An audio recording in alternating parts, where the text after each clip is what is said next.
One of the biggest topics heading into the election day is mail-in ballots, as you know, Sean. It's a major issue that could cause some tampering in November. And just last week, the New York Post reported over 80,000 mail-in ballots were disqualified in the New York City primary.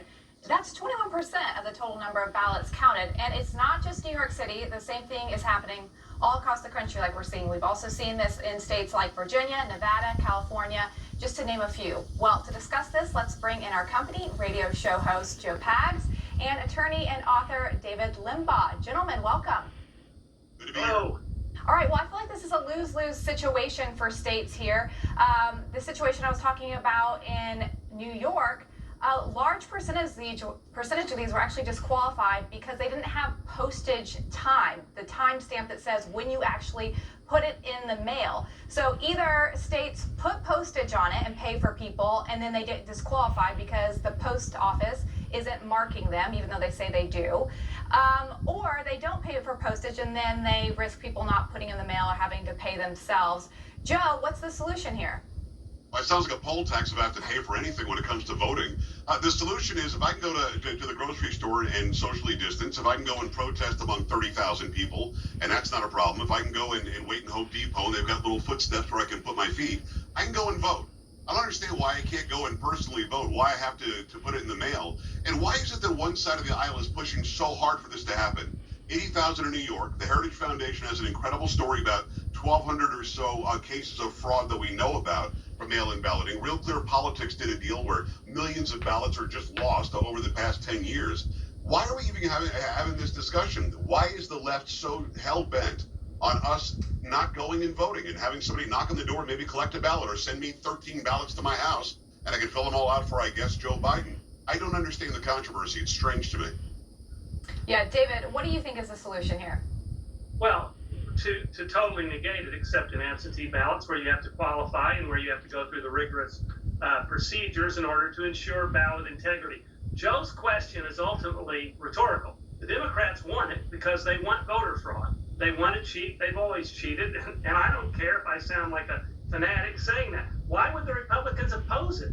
There would be no reason. We know they're going to try to cheat. And every time it is happening, this is ripe for voter intimidation. Why do you think we even have these procedures at ballots where you can't electioneer, where you can't try to lobby people at the election place, at the voting place?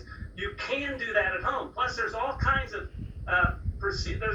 examples of people using this to intimidate. You can, in the various states, you can turn in 100 or 200 at a time. You don't have to be the actual voter to turn it in.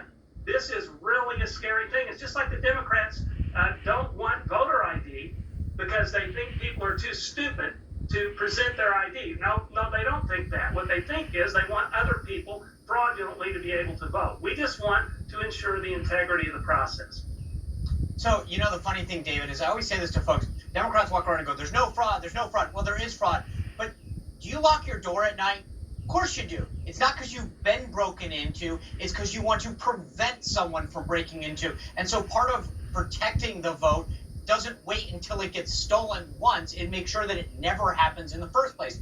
The other thing that I think is fascinating about this whole scenario, and follow me on this theory, Joe Pags, and tell me what you think. The Democrats and the media went all in on mail-in vote. Everybody needs to cast a vote. It's so safe. It's much safer. And then what they did is they shifted over the last 72 hours and started to say, the post office may not be able to deliver the votes in time. Why? Here's why I think so. I believe it's because they're setting the predicate that if Joe Biden loses, they can say, that's because you didn't count all the votes that were cast after Election Day, and we have to go back and count all of these votes that got missed. They're setting up the problem right now and the predicate thereof before it happens, because when Joe Biden loses, they want to be able to say that's why.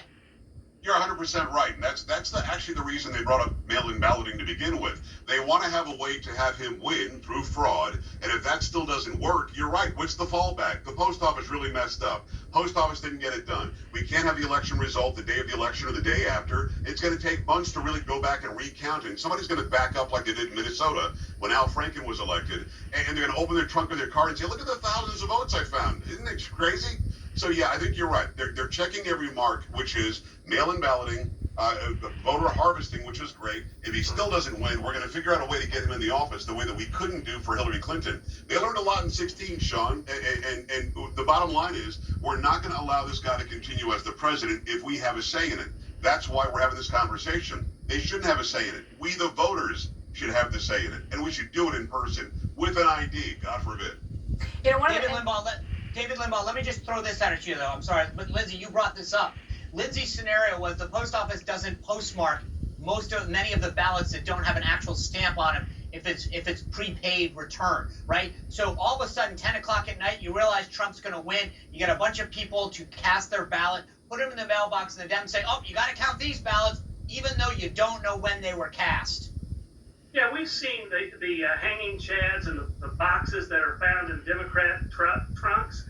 We can't trust this.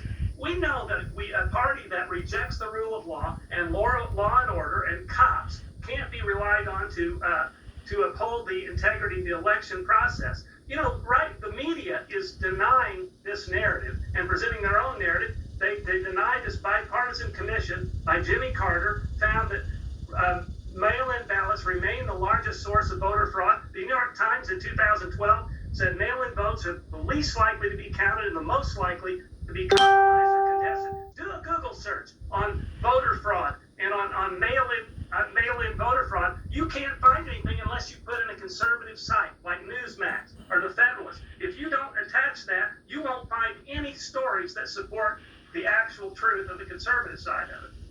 Yes, it's crazy. And the unfortunate part is, as you mentioned, David, the left is trying to act like the right doesn't want people to have the right to vote by mail, but it's called absentee voting. That's what it is. We do want people to have the opportunity to take their health, and that should be important too, but it's called absentee voting. Gentlemen, thank you so much for having you. Appreciate your insights.